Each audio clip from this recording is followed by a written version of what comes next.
As above, so below.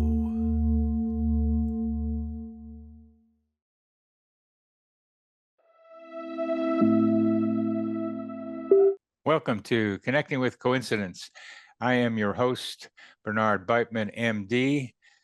Yeah, I'm still a psychiatrist and I still see patients, and I love psychotherapy, and it's so interesting, partly because my patients often mirror my mind, or my mind mirrors their mind.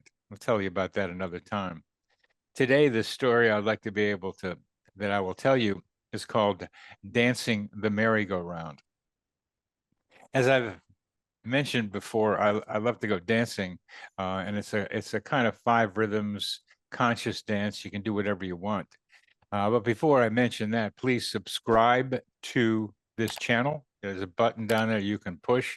It really helps us get the message out, and our messages are getting out, and we need to do more as people are getting awoken to meaningful coincidences. You can join the Coincidence Cafe, which meets every third Saturday of the month on Zoom, 11 a.m. Eastern Time.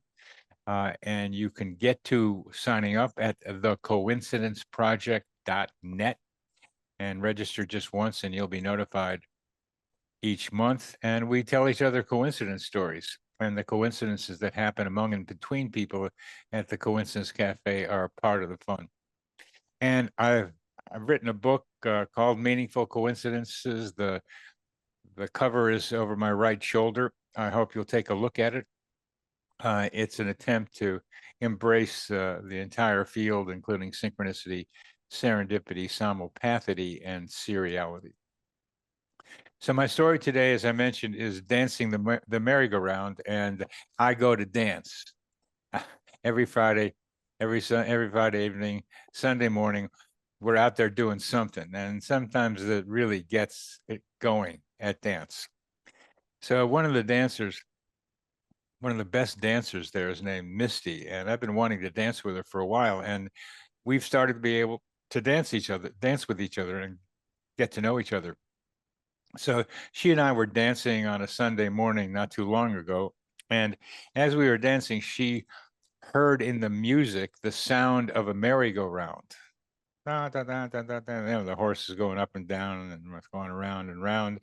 And she told me that she heard that. So we both pretended to hop on horses on our pretend merry-go-round, and we rode the carousel for a while. Then Misty said, "Let's get out of here." I said, "Okay." So we both rode our horses off into a wild ride into the distance. It was a lot of fun. And when Misty got home, right after that, a friend of hers from California called her. And remember, California is 3 hours earlier. We are in Charlottesville, Virginia. I had danced with this friend of Misty's when she was visiting Misty in Charlottesville a couple of months ago, so I knew her. Her friend told Misty that this very morning, probably around the time Misty and I were riding our horses off into the distance, she had dreamt that Misty was riding on a carousel. And that was a lot of fun for me because it meant that the person in California was picking up what Misty and I were doing. And that kind of connection is part of what synchronicity illustrates, that we are connected in ways that we are not told we are able to do. So that was a lot of fun. And now we go to another fun thing. We go to our guest. And our guest today is Elizabeth Krohn, a wife and mother 35 years ago, when out of we call the blue, actually out of the blue, out of the sky, she was struck by lightning in the parking lot of her Houston, Texas synagogue. That was 1988. Her most fundamental understanding of the world and how it works were completely transformed for those of you who like big words, that's called ontological shock. Ontology is a fancy word for how how we look at the world, our worldview, and shock is and she got shocked. Elizabeth has co-authored a book, Changed in a Flash, and she was changed in a flash of lightning. That's her book, and she wrote it with Jeffrey Kripal, who's been a frequent guest on my podcast as well as other radio shows. And Elizabeth, has been a frequent guest on many podcast radio shows and in-person discussions of her extraordinary experience. The thing about that, the place in which it took this change in a flash in the parking lot was across from Rice University, where Jeffrey Kripal is a professor. In November 2021, Elizabeth was announced as a winner of the very big deal Bigelow Institute for Consciousness Studies. In her essay, the Eternal Life of Consciousness, she described, and is now coming into a book, being titled Eyewitness to the Afterlife, My 2 Weeks in Heaven. 2 weeks in heaven is a key part of all this, although during the experience, Elizabeth's time on this earth might have been about a couple of minutes or a few seconds even, but her experience of it was 2 weeks in heaven. And that book's going to come out in the fall of this year. Elizabeth serves on the Bigelow Institute Advisory Board. She and her husband live in Houston, Texas. Elizabeth, welcome to Connecting with Coincidence. Thank you so much, Bernie. I'm so happy to be here. And I'm so glad we met in person, because that doesn't happen too often, because we met at the Division of Perceptual Studies a couple of weeks ago when you were one of the presenters with Bruce Grayson, who's a world expert on near-death experiences. And what you experienced is a near-death experience. You got close to the edge. And when you got close to the edge, you sat on a park bench with God for a while, and it took about 2 weeks, according to the way you felt about it. And you've come back to tell all of us about it. So please tell your story once again, because you've done it so many times, but I enjoyed hearing it, and I think our audience will as well. Well, I'll try to make it brief, because once I start talking about it, it kind of runs away with itself, and I can go on and on. So stop me when I need to stop. It was 1988. I was 28 years old, and I had 2 young children, 2 boys, a 4-year-old and a 2-year-old. And we were going to services this one Friday night, September 2nd, 1988, because it was the first anniversary of the death of my grandfather. And in Judaism, they read the names of the deceased each year on the anniversary of their death. And my husband was out of town at the time on a business trip. So it was just me and the 2 boys. And we drove to the synagogue. It had been a sunny day all day. No rain, no clouds, nothing. And as soon as I turned into the parking lot, there was this black rain cloud. I don't know where it came from. It was like it was just over the parking lot, and that was it. And it started, it's just this torrential downpour. And I told my 4-year-old, we were running late for services, actually. So I didn't want to sit in the car and potentially miss the reading of my grandfather's name. And so I told my 4-year-old to get out and run to the awning at the building, and that his little brother and I would follow once I saw he was there safely. And he did. He ran to the door and made it to the awning and turned around and was watching us. And I got my 2-year-old out of the car, and I was holding an umbrella with my left hand. And because the storm was so bad, I had the umbrella down very close to my head, and my ring was touching the metal shaft of the umbrella. And I was holding my 2-year-old's hand with my right hand. And at one point, we took a few steps, and it felt like there was a chill in the air, or just like a cool breeze went by. It was so strange. And then it felt very staticky, like static electricity. And I looked at my hand holding the umbrella, and I consciously thought, I shouldn't be holding this. There could be lightning, and I shouldn't be holding this umbrella. And before I could let go of it, the first little tine of lightning touched the tip of the umbrella at the top. And I know this because there was a man also walking in that saw this happen. And he told me later what had happened.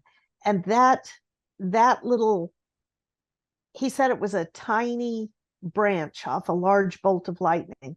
That didn't knock me out. It hurt, but it didn't knock me out. But what it did do was paralyze my hand. I couldn't open my hand. I couldn't move my arm. And then the larger bolt hit the tip of the umbrella. And that did knock me out. That actually killed me. And I was not aware that that had happened. I thought everything was fine, except that Jeremy, my 4-year-old, was now screaming and running back out into the rain toward me and his little brother Andy. And he grabbed Andy by the hand and started pulling him toward the building. And I was angry that he hadn't stayed where I told him to stay, and didn't understand why he ran out and got Andy and started pulling him to the building. So I followed them, and we got to the building and went inside the lobby. And at this point, both the boys were screaming. I guess Jeremy was screaming because he had just seen me get struck by lightning, although I didn't know that at the time. And Andy had his hands clamped to his ears and was screaming. We later found out his eardrums had burst, and he was in a lot of pain. And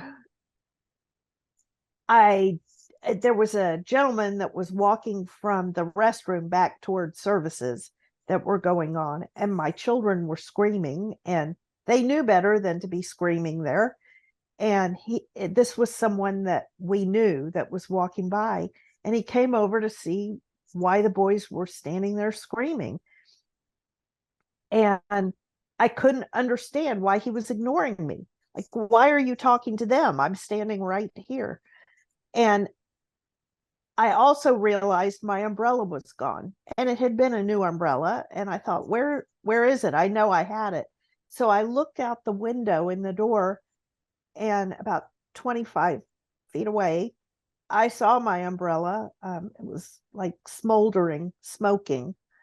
And it was like the metal skeleton of an umbrella. And to the right of that, maybe 20 feet, I saw me.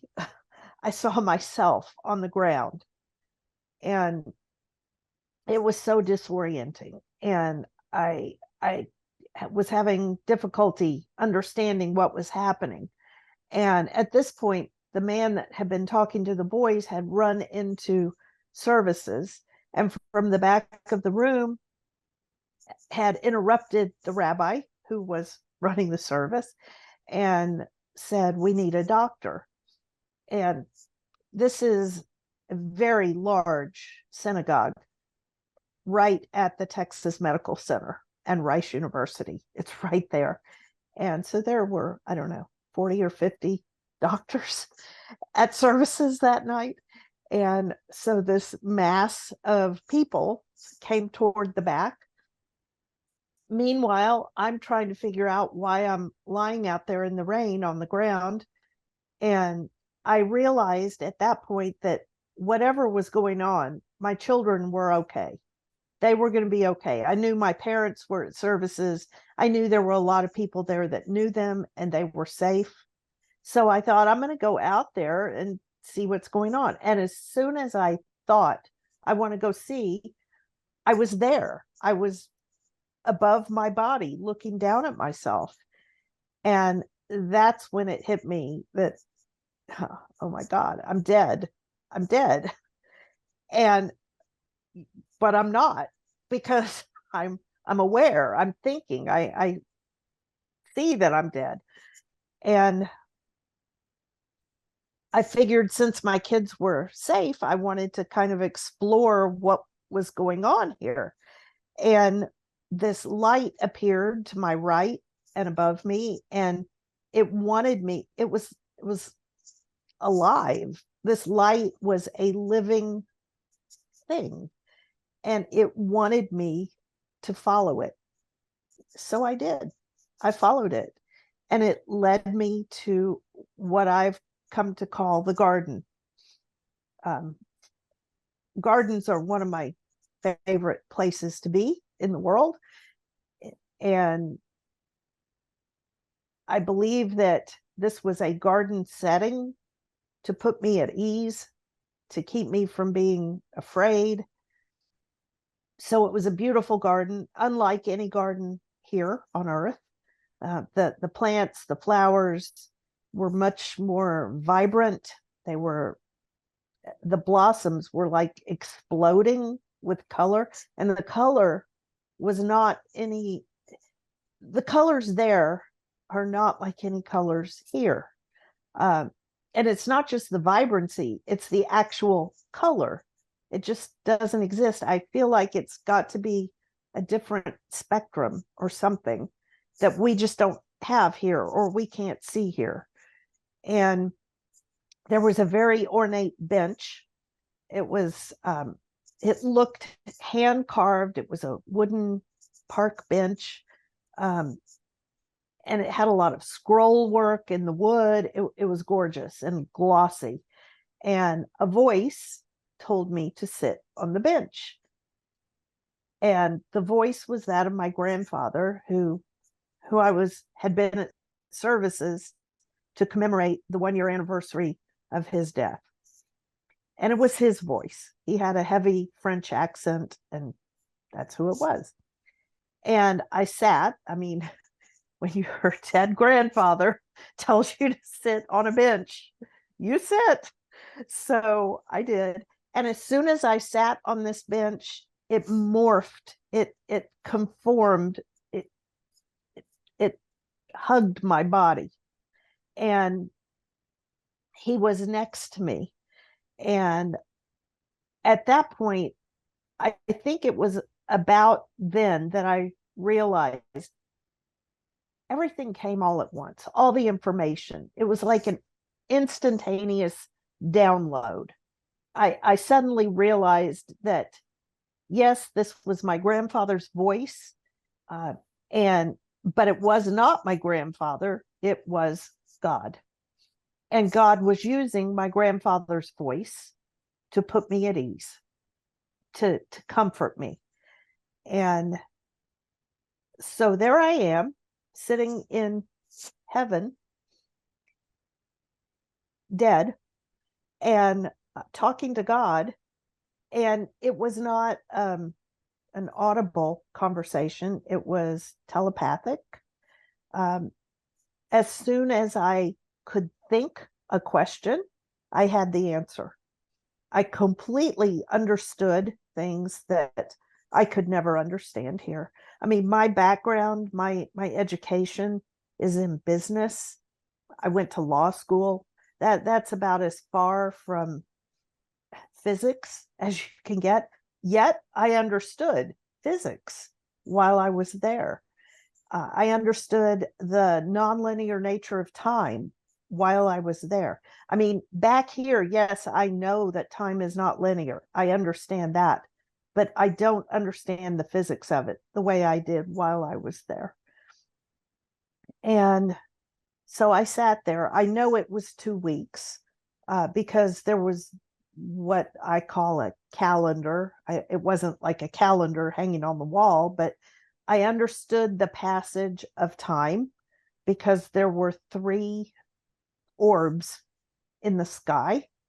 And these orbs, I don't know if they were planets or moons or what exactly they were. They were kind of a violet color, but a very vivid violet.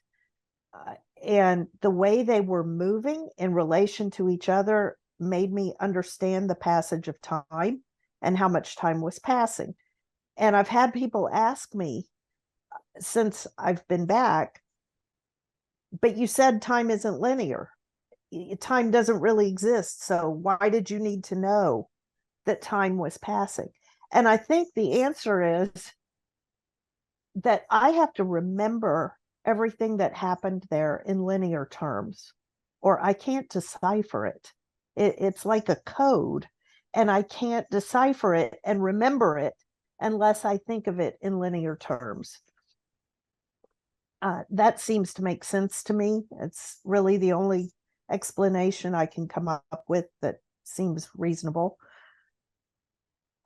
So I sat there for those 2 weeks and just asked questions. It was as soon as I got an answer, I had another question, got an answer, another question, answer. It was back and forth for 2 weeks.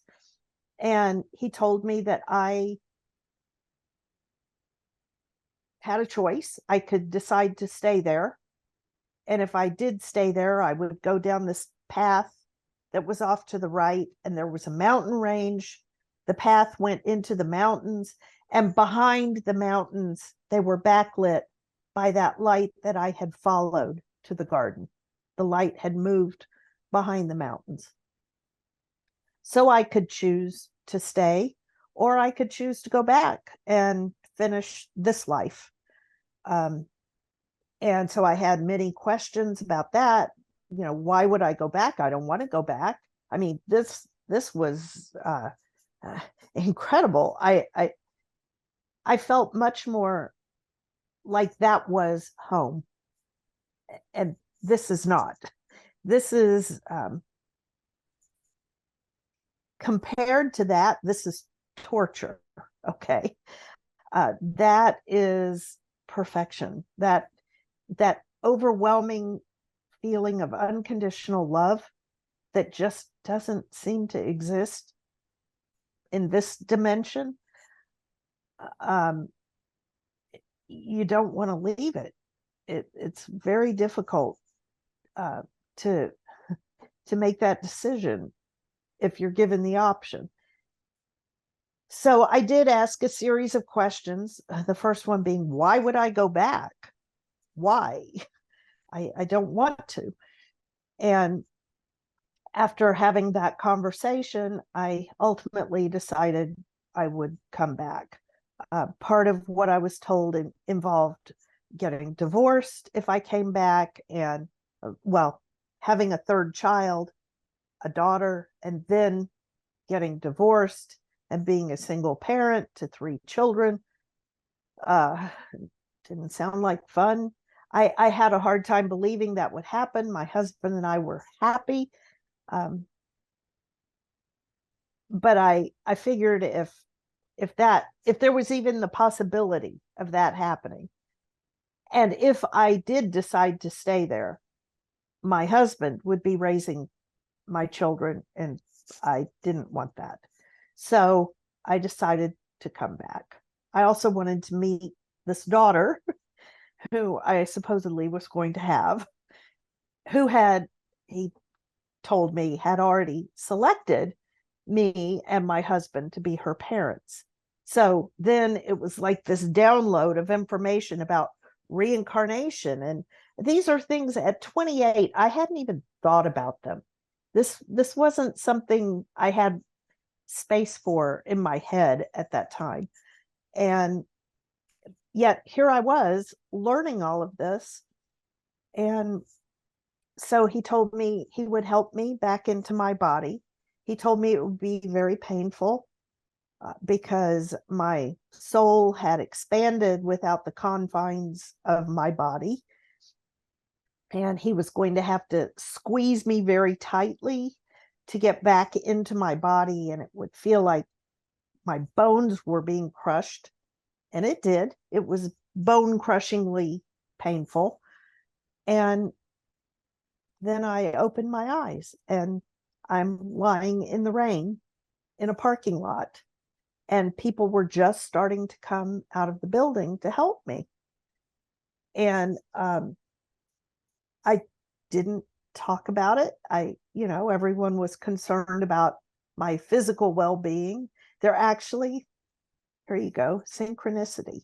One of the doctors at services that night was the doctor that one of the largest hospitals in the medical center, he was their resident electrocution specialists. And there he was on his knees on the ground next to me. He was a whitewater rafter.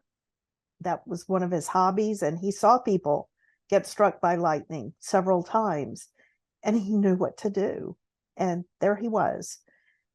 And so he didn't ask me. No one ever asked me, were you conscious? No, I was dead. So I didn't talk about it. I just never talked about it until 2015.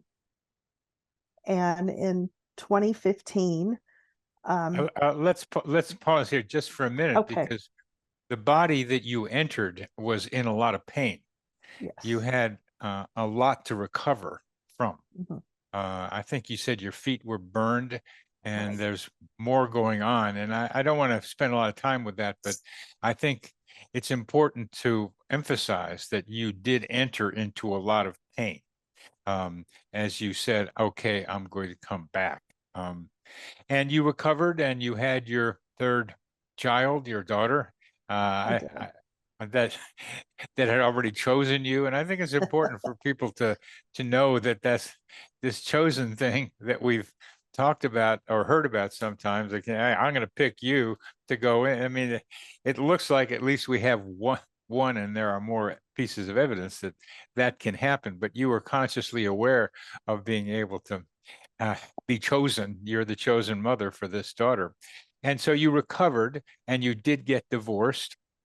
And that everything seemed to happen as it seemed to be suggest, but you didn't talk about it, and then until 2015. And then what happened that got you talking about it? Well, actually, before I talk about that, yes, when I came back, I had a lot of pain. I had burns all over my body, especially my feet. I couldn't walk for about 3 months. I was in bed because my feet were so blistered and burned. And that's when I started realizing that I was knowing things before they happened. Two of the things I had been told in the garden, one was who was going to be elected the next president of the United States, and one had to do with the upcoming Super Bowl. Now, I was not at all interested in politics, and I had never watched a Super Bowl in my life at that point. So I had said in the garden, why are you telling me this? I don't care. And he said, because when these things happen, if you choose to go back, when they happen, it will trigger your memory of the things you learned here. And so I'm lying in bed trying to recover from these burns, and here comes the presidential election. And sure enough, George W. Bush won the election. And as soon as they called it and said he had won, it was like, wait a minute. I knew that. It's like I had heard it before. And I started getting all these memories of things I had been told in the garden. And then then the Super Bowl came, and I knew what was going to happen there, and it was just very strange. And as I healed from my burns, I started realizing I knew a lot of things that were going to happen before they happened. And I started having dreams, these precognitive dreams of events that would happen. None of them were good. They were pretty much tragic, plane crashes and tsunamis and earthquakes, that I would have a nightmare about this, and then that very thing would happen a day or two later. And again, I'm not talking about this to anyone. I didn't say anything to anyone except my husband and my mother. And my husband, before I was struck by lightning, I was one person. And when I came back, I was not that person anymore. I was a completely different person. I was someone he didn't know anymore. And our marriage could not survive that. It couldn't survive. We were married for another, I don't know, 8 years after the lightning, but it just wasn't going to work. So we did end up getting divorced. I did end up having a daughter 2 years after the lightning strike. And then we got divorced 7 years after that. I think it's important for our audience to have underlined that once you start having a spiritual awakening, it's a problem for the other spouse who doesn't go along with it. I used to have this phrase when I saw an individual patient in a couple, that that individual therapy could be dangerous to your marriage because one person changes and the other person doesn't. And that's yours is a much more a dramatic example of the same thing. It's kind of hard to believe that somehow you could change that much and the love wouldn't stay. But after a while, you aren't the same people anymore, and the relationship is unalterably changed unless the other person also changes with you. And I don't know how to emphasize that anymore, Elizabeth, because it's happening out there a lot now as people have their spiritual awakenings in various ways, and the other person doesn't go along with it. I've just had to separate from my therapist of 6 years because I have changed so much and she hasn't, and she cannot understand the evolution of my consciousness, and I know that she can't. So it's a sad thing to have to say goodbye to someone who's been with me for so long and been helpful for so long. It's the same idea that you have to be dancing together, otherwise you're not together anymore. Right, exactly. We were married for 17 years, which is pretty significant amount of time, but he was still the same person he had always been, and I was nowhere near the same person. I had become very spiritual, and I had never been spiritual before. And when I say spiritual, I'm not saying religious. I have a pretty bad taste in my mouth toward organized religion as a whole. Not any one particular religion, just in general. That's not something I don't want to say believe in, but I don't derive any benefit personally from that. And we could talk about why that is, because it's happening all over the place for the same reasons, but that isn't what we need to be talking about today. But you've gone beyond ordinary religions because you've gone to the source of many of religions, where they started with the mystical experiences of many of the founders, and then it gets disturbed by people trying to organize it and gain power and tell you I know better than you do, and that's not the right way. But that's not the case. we'll go past that, but I think maybe as we talk about religion, and we'll get back to some of the other things that happened to you. But to me, one of the most fascinating things is that you were able to find out that you have a lineage to one of the founders of Jewish mysticism, Isaac Luria, who lived in the 1500s in Sfat, Israel, and is well known as a as a continuation of the Kabbalah, which is the force which may have originated in the murkiness of the past, but he helped, and the group around him in Sfat, Israel, were part of developing ideas about the Kabbalah that are still around, that many non-Jews are also being able to connect with. But I was wondering about the grandfather whose yahrzeit you were going to hear his name. Yahrzeit means year time or annual. Right. And when his name was being read, is that grandfather the connecting to the Ari, or is that on the No. other side? Other That's side. on the Other other side. side. That's I kind of wondered about that, about why it would be on the other side, but Yeah. it's just to get you both going both ways. Maybe I don't know. That's what happened. Well, Um, again, I think it was comforting to me.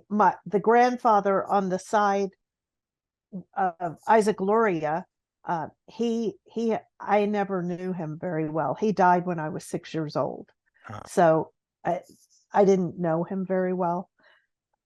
But the grandfather that I did know very well is the one that I had contact with. So I I don't wouldn't know. be It's kind of surprised funny. those two. I wouldn't be surprised those two guys were working together, but you just never know what's going on up there. But you have in your genes a mystical trend, a mystical connection through Isaac Luria, and Yes. your son, of course, is a rabbi who is, carries forth some of those things, but Yes, maybe not in the way you'd like to. Um, exactly. but he's still got it in him too. So, and it's the way he's manifesting it.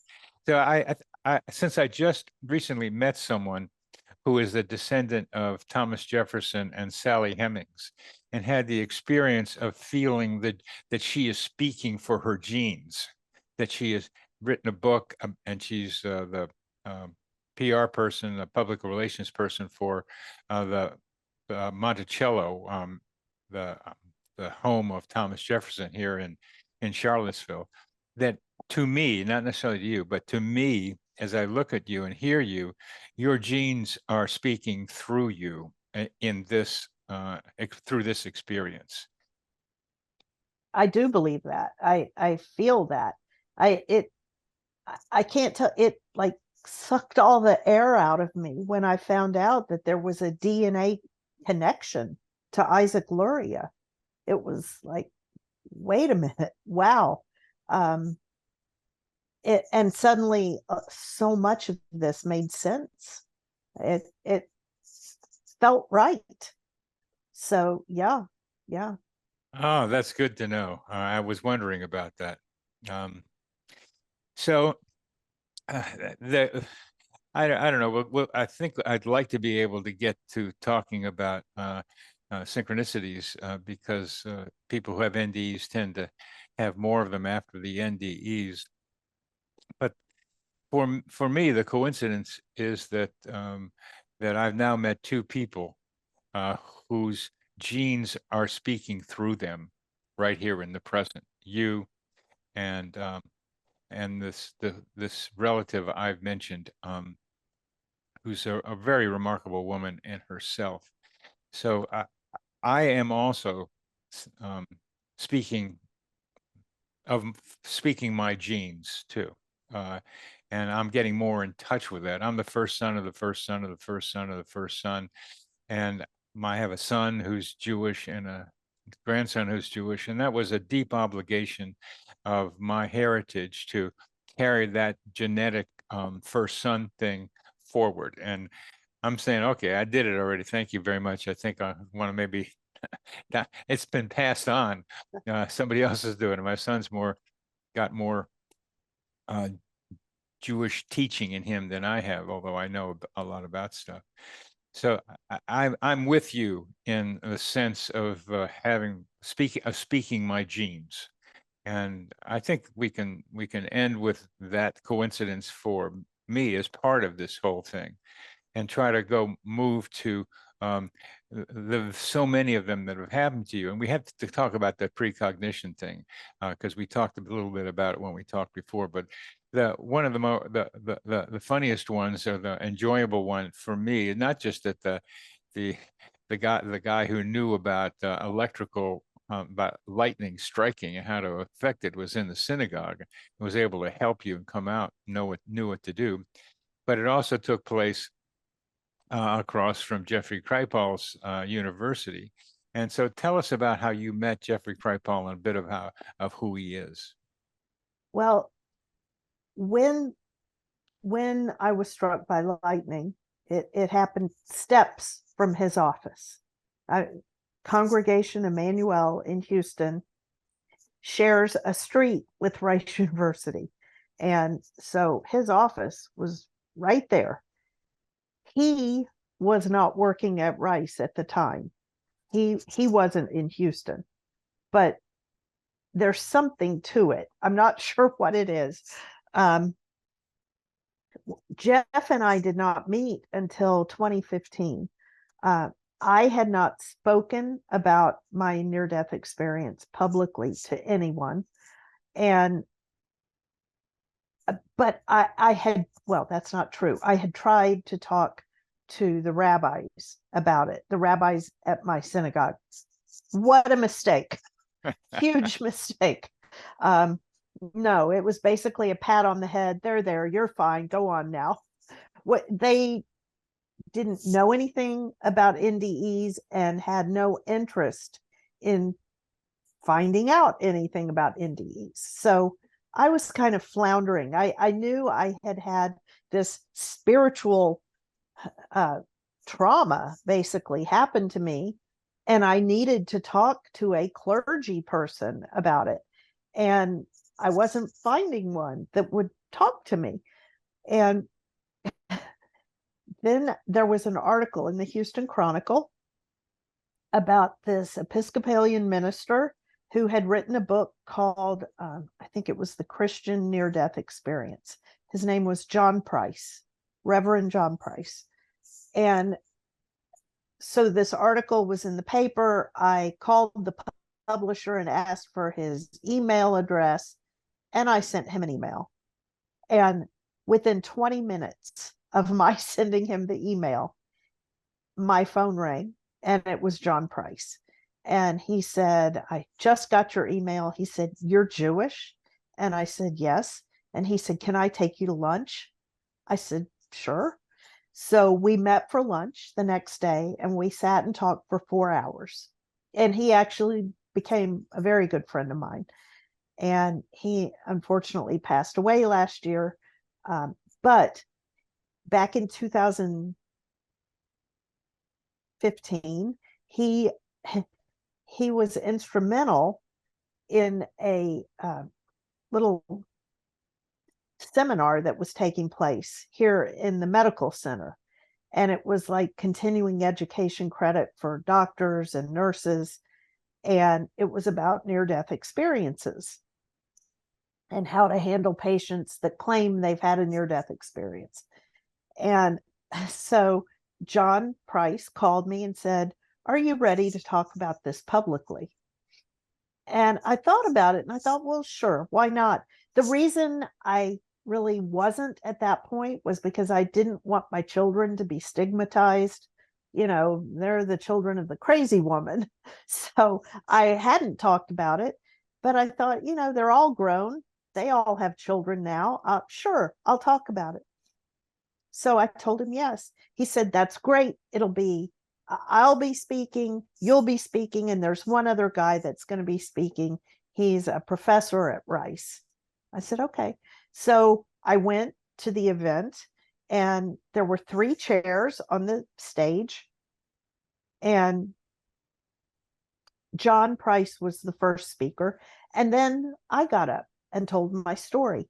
And when I sat back down, Jeff Kripal, who was the third speaker, leaned over to me on the stage and whispered, "We should write a book." And I said, "I don't know how to write a book. And besides, I don't know who you are." But okay. And he said, "Well, I know how to write a book." And Yes, I he said, does. I said, "I don't have a publisher." He said, "I have a publisher." And I said, "Well, we'll talk about it." And sure enough, And again, there it there's the is. book. There's the book. And Jeffrey Kripal is a well-known academic who writes about weird stuff. One of my favorite books is about heroes and comic book characters. And I forget the name exactly, but so some of the people we see in comic books are like representatives of the potential we all have. And he's written about Esalen, and he's a wonderful guy, writes great prefaces to books, a great Right. writer. And he's been on this podcast. For any of you who want to get to know Jeff Kripal a little bit better, that's one way to do it, is tune into the podcast I had with him. So that's how you met Jeff. Let's do a That's book. how we met. That's Yeah. how you, that's, and you were in his orbit before he got there. Now, one of the things that I want to be able to talk about towards as we get, we're going to have to end it one of these days. It's wonderful talking with you, Elizabeth. It's that research has shown that after you have an NDE, you have a lot more synchronicities. And one of the forms of synchronicities that you have, an unfortunate form, is being able to have precognitions of awful events. And it's been disturbing for you to have that happen. But I want to Yes. leave that for a little later in our discussion, and we'll come back to that. But what other kinds of synchronicities are you having besides sitting next to Jeff on that stage and his whispering, "Let's do a book together. Let's do a book together." Okay, and you have, and you So, will. yes. So actually, one of the biggest synchronicities in my life was a dream that I had the day after Jeff and I submitted the manuscript to the publisher. I had a dream, and we actually submitted this as part of the book a day later, and they added it at the end of the book. I had this dream that I was standing on a street corner somewhere, and it seemed like a small town, and I was across the street from a movie theater, and I was standing there with Jeff and with another man, and I knew the man's name, and the man was saying he wanted to go see the movie at the theater, but he couldn't because he couldn't find his glasses. So when I woke up, what I do when I have these dreams is I email them to myself. So they're documented with the date and time stamp on it. So I emailed it to myself, and then I forwarded it to Jeff. And I said, "Jeff, did you have this dream? Because you were in the dream. You were standing there next to me." And he wrote back. I think he opened the email with maybe "holy shit" or something like that. It was like, no, I didn't. He said, "I did not have any dream like that." He said, "However, the other man you're talking about is my grandfather." That was his name. And I forwarded him the email that I had sent myself. He said, "That was my grandfather's name. And you were and I had said the movie theater was Red Brick, and it started with an M, the name of the theater." He said, "You're standing across from the Majestic Theater in Hebron, Nebraska, my hometown." Like, wow. And in my dream, I saw the street names. I was at the corner of Lincoln and Fifth. I saw the street signs. And he said, "Yes, the corner of Lincoln and Fifth is where the Majestic Theater is, in Hebron, Nebraska." where his grandfather lived. And he didn't know anything about his grandfather losing his glasses or anything. He said, but at the end of his life, he felt like he was having trouble seeing things clearly, understanding things. And he thought maybe that's what that meant. But he forwarded the email that I had sent him to his friend, Eric Wargo. And Eric had was just finishing up his book, Time Loops. And he felt like all of this was preordained. Like I came into this life knowing that I had agreed to be struck by lightning and have a near-death experience. And Jeff came into this life knowing, having agreed to writing a book about it with me, and that this was all pre-planned. And it just gave me chills when he wrote back to me and said, yeah, that's the theater in Nebraska. I've never been to Nebraska. And that to me was pretty shocking. As coincidences go. As coincidences go, that's that you could know that about his grandfather. And this idea that we make deals in whatever we mean by heaven or outside of here before we get here, I'll leave that open. Eric has clear ideas about a lot of things, and it's a very clearly your daughter picked you, so there's some kind of deal making going on out there before people get here.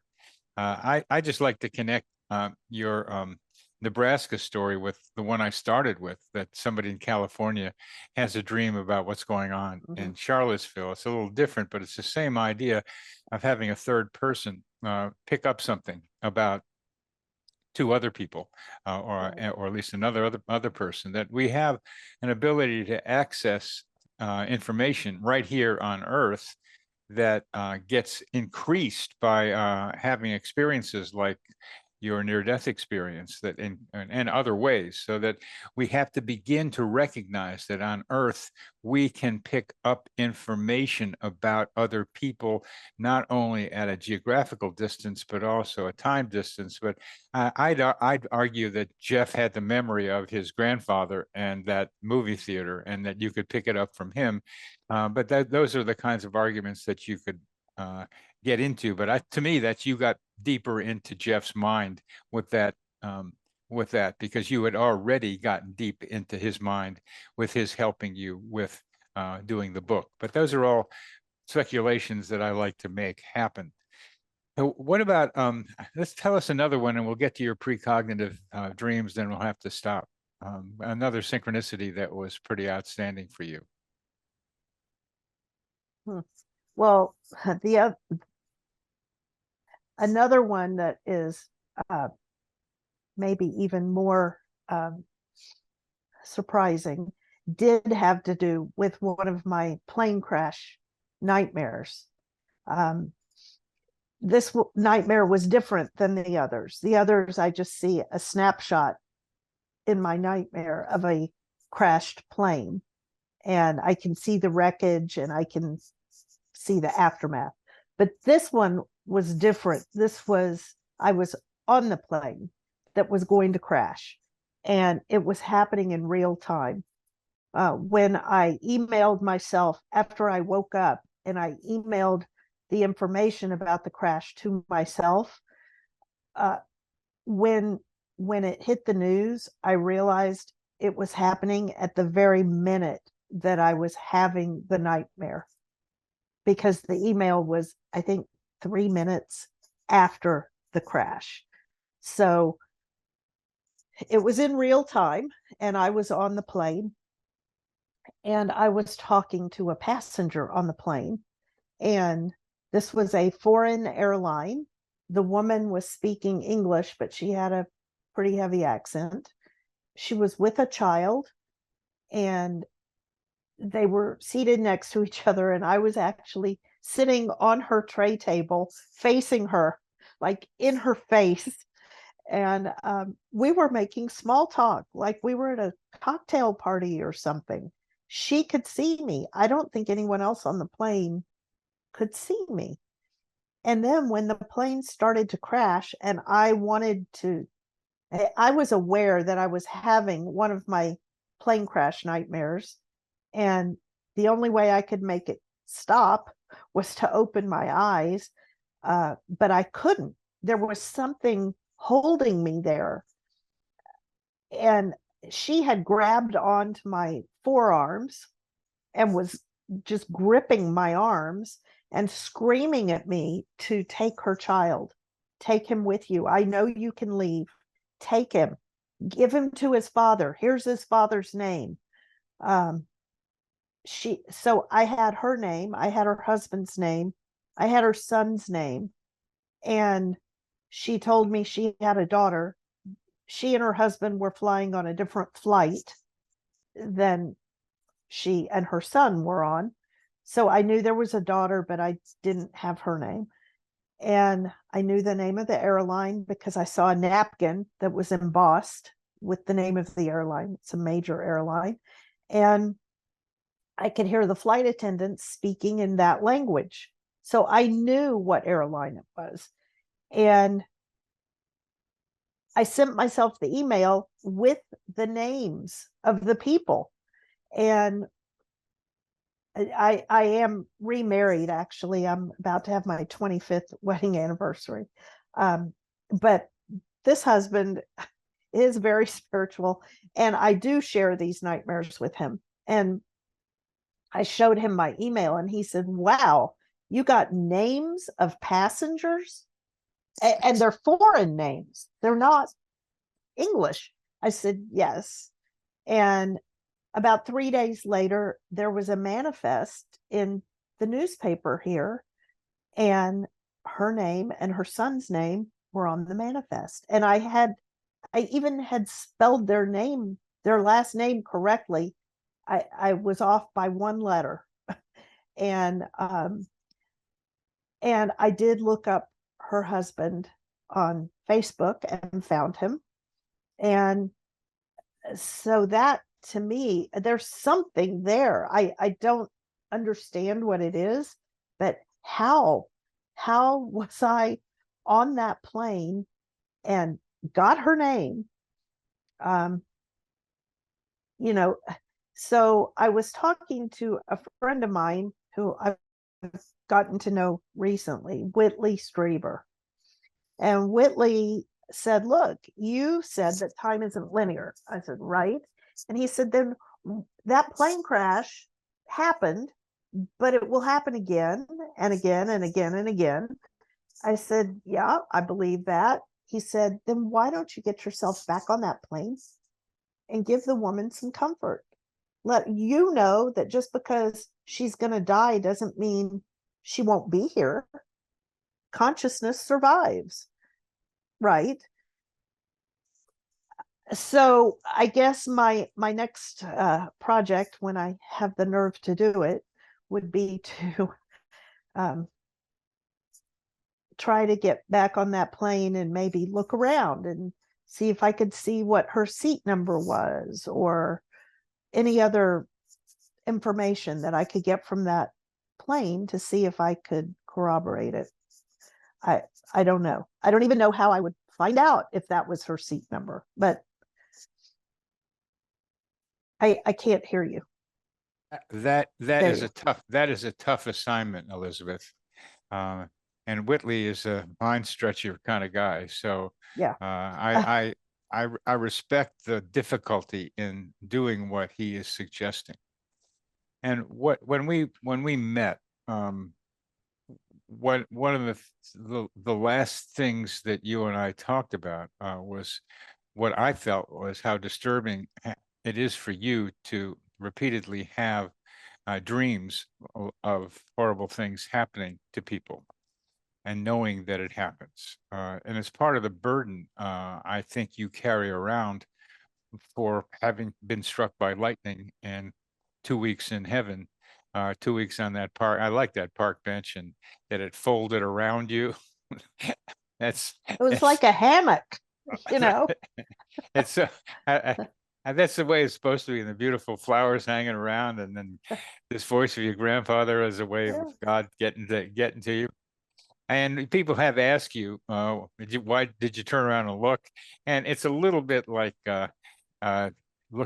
looking back in Nineveh, at what you're not supposed to do, and turning into salt. Yeah. That's not, and you didn't, and it may have been No. a good idea you didn't, but we don't know that for sure. But one of the things that you've walked away with, besides finding a husband who understands and meeting the daughter who had picked you so you could be there, and then raising your children without yourself, and then with your new husband, is that you are left with these horrific dreams. And my suggestion was a simpler one than Whitley's, I think. It's still not easy. Is can you somehow convert your precognitive capacities, which make you helpless because you can't do anything about these crashes? Can you do something with those dreams that already show an ability to move through time and space in ways that are not ordinary on this planet? Can you do it in a way that can be helpful, where you can come up with dreams that predict things that could be happening or could happen, and that these things that are negative can be turned to the positive? Because you know better than a lot of people that polarities exist on this earth. We are in a polarized place, not just politically, it's just that black and white, night and day are all over the place, male and female, right and left. This is a polarized place. Yin and yang illustrates that for us. And it usually seems to me that when you have the energy, that's the most important thing. The energy of whatever it is, this time it ends up negative, but that energy can be turned into something positive.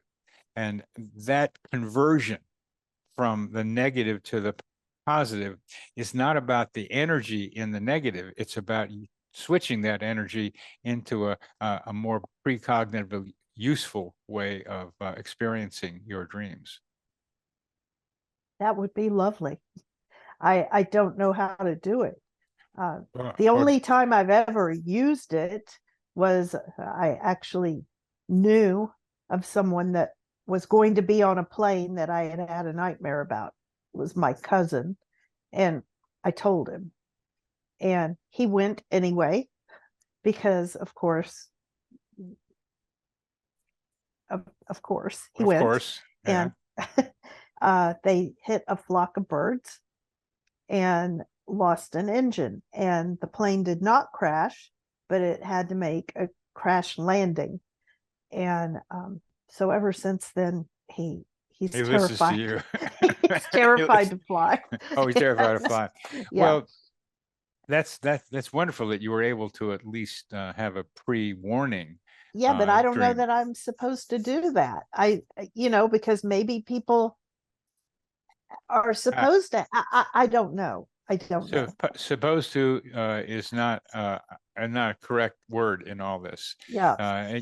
You will have to follow your own intuition, recognizing that you spent 2 weeks on a beautiful park bench talking with God, that you're here as one of the many representatives of a person to talk to the world about how things aren't the way they appear to be. You have been selected for who knows why. Or do you know why? Well, no, but I was going to say every person here has been where I've been. Okay, we've all been there. It's just that when it's a near-death experience, for whatever reason, you have memory of it. Most people don't have the memory of what happened before they were born.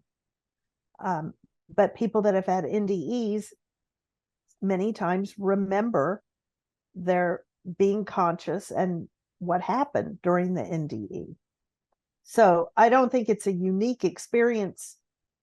It's unique in that you're aware of it.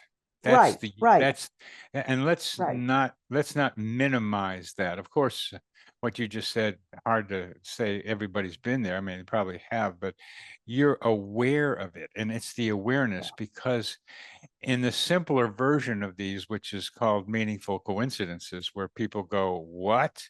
When weird stuff happens, they have to have the experience of it to know about it. Mhm. You can't just tell them about it. They Right. have to tell them about it, and maybe that makes them more capable of experiencing it, or more aware while they're experiencing it. And I have to do that with synchronicity, is try to increase people's awareness by having them experience that the Mhm. thing. And in your case, a lot of people haven't. So let's not minimize that you are on a forefront of spiritual evolution on this planet. And that means helping other people get to where you've gotten to. And you are so articulate and so passionate. You come across so clearly with what you're, it doesn't seem like it, but believe me, I've done this a few times, and I hear you. And what I'm hoping for you is that you can turn the negative into the positive, and you wonder about how to do that. Well, let's go back to the moment of your being struck by that second lightning. I mean, I think it's so amazing you got paralyzed and couldn't move. And then, all right, let's set her up and then hit her with the big one. I mean, that's That's some what guys. happened. That's some guys setting you up. I mean, let's make sure she's not moving so we can get her with the big one. Because, it's a little hard to kind of gear this stuff up when Hit somebody's a moving moving around. target. Yeah, Yeah. hit a moving target. That's what it looks like to me. Okay, so you were literally set up for this one, and so you've got you've and what you said to yourself was, I want to go over there where my kids are. And you were instantly there. The thought, having the thought got you there. Right. And I'm fairly confident that if you begin to have the thought of converting the negative into the positive, if you have that thought, I think that will help you do it. But I'm going to guess that you're frightened of doing that. I don't know. I don't know. I mean, what's the positive in a plane crash? No, it's the positive of seeing other futures other than plane crashes. Okay.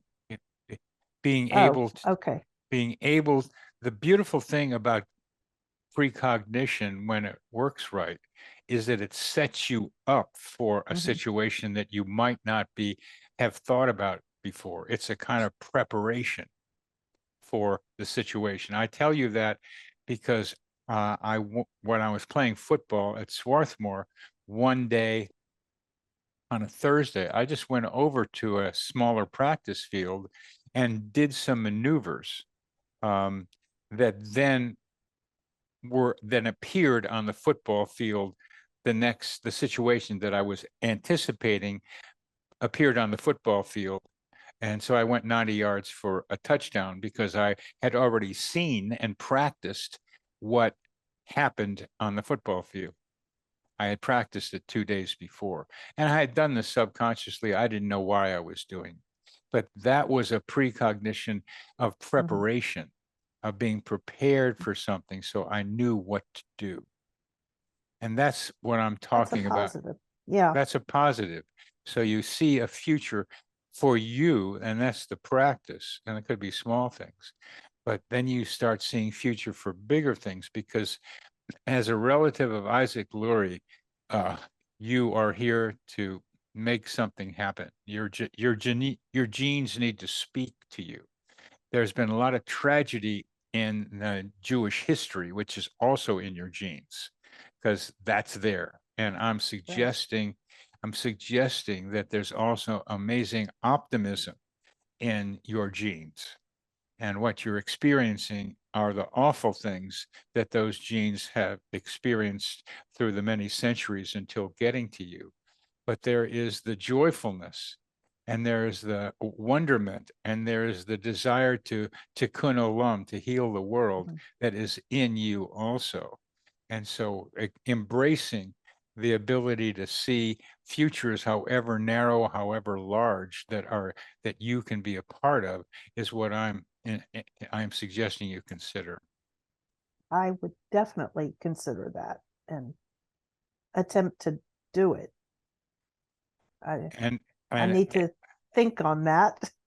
yes, And you do. And if you want to think on that some more with me, I'm very glad to do that. Or with Thank you're welcome, and with other people. But there's a talent, a capacity, and it goes back 6 centuries. Yeah.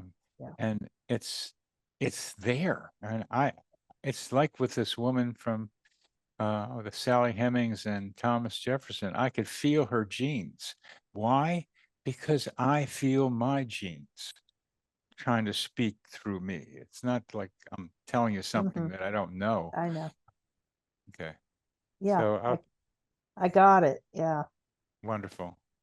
Yeah. Wonderful. So we need to stop, and I very much appreciate talking with you. Is there anything else you would like to have our audience know about you before we stop recording?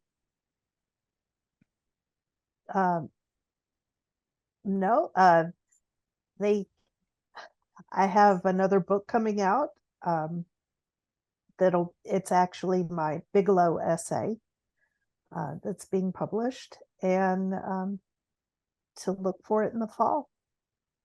All right, look for it from the fall, and after Okay. it comes out, maybe we'll talk again, or even before that. So, thank you very Great. much, Elizabeth. I am so glad that we met in person, and As am I. Yes.